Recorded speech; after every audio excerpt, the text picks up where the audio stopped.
Ție, Doamne, cu parfum de miere și ochi de chih din barcul zglobi, dezmier de frunze în cădere, cânturi fugare în simfonii. Uite-l brumate vii pe vârfuri, fărdesc cu puf de păpătii, brândușe, licurici și parcuri, cerbloi cu lacrimi cafenii. Stormi în care le uitării melanscolii, ca-n dor trecute, avid arunci năvod visării, împerechind iubiri pierdute.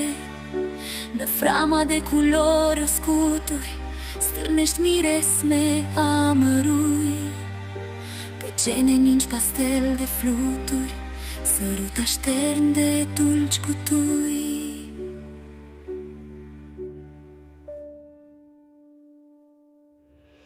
Pe hărți sculptezi din loc în loc doruri în bernă însetate, strecori sub pernă flori de foc, tăciuni de umbre deșirate. Fac din scrisori bărci de hârtie unaia lungă din risipă, se răzvrătesc arome în vie, tresar în piept cocor de o clipă.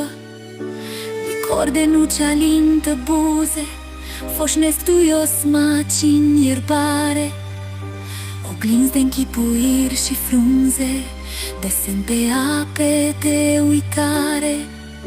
Licor de nuce alintă buze, foșnesc duios maci în ierbare, oglinzi de închipuiri și frunze, desen pe ape de uitare.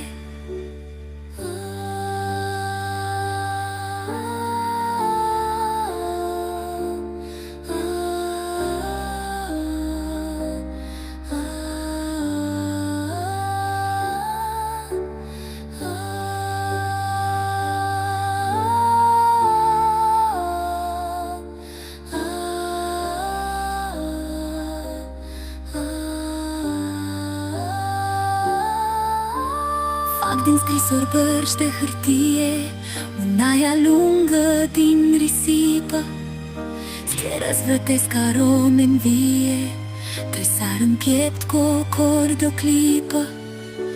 Licor de nuce alintă buze, foșnesc duios maci în ierbare, oglinzi de închipuiri și frunze, desen pe ape de uitare.